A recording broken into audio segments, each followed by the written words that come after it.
আসসালামু আলাইকুম ভিউয়ার্স, আশা করি সবাই ভালো আছেন। আজ আপনাদের জন্য আমি নিয়ে এলাম হোয়াইট সস। এই হোয়াইট সসটি আপনারা পাস্তা কিংবা স্যান্ডউইচে ব্যবহার করতে পারেন। হোয়াইট সস দিয়ে স্যান্ডউইচ বানালে খেতে কিন্তু অনেক ভালো হয়। অনেকেই বলতে পারেন মেয়োনিজ ছাড়া স্যান্ডউইচ হয়, কিন্তু এভাবে হোয়াইট সসটি তৈরি করে স্যান্ডউইচ বানিয়ে খেয়ে দেখতে পারেন। মেয়োনিজ দিয়ে আমরা যেভাবে স্যান্ডউইচ তৈরি করি সেম স্বাদই এই হোয়াইট সস দিয়ে বানালেও পাবেন। তাহলে চলুন শুরু করি কিভাবে হোয়াইট সস আমরা তৈরি করব। চুলোয় আমি একটি প্যান বসিয়ে দিলাম, এর মধ্যে 2 টেবিল চামচ বাটার দিয়ে দিচ্ছি। বাটারটা দেওয়া হয়ে গেলেই আমি একটি চামচ দিয়ে নেড়েচেড়ে বাটারটাকে গলিয়ে নিচ্ছি। বাটারটা যখন গলে আসবে তখনই আমি 2 টেবিল চামচ ময়দা অ্যাড করব।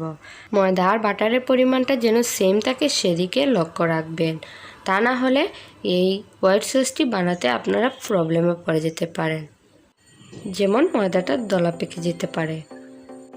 ময়দাটা দিয়ে কিন্তু সাথে সাথে নাড়তে হবে।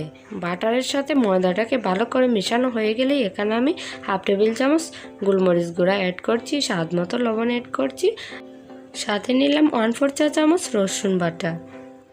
সবগুলো উপকরণ ময়দার সাথে মিশিয়ে নিচ্ছি।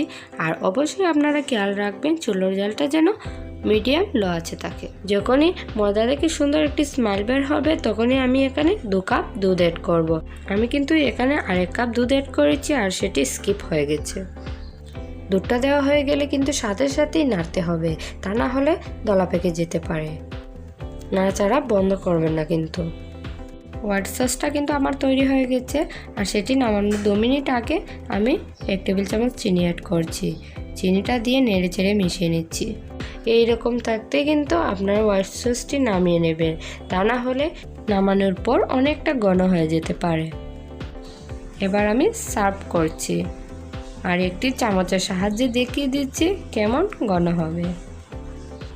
এই হোয়াইট সসটা বানিয়ে আপনারা নর্মাল ফ্রিজে 2 থেকে 3 দিন রেখে দিতে পারেন আর যখন ইচ্ছে স্যান্ডউইচ পাস্তাতে ব্যবহার করতে পারেন।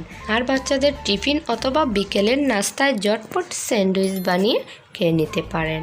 আশা করি আমার এই হোয়াইট সসের ভিডিওটি আপনাদের ভালো লেগেছে। ভালো লাগলে ভিডিওটি শেয়ার করবেন। ধন্যবাদ।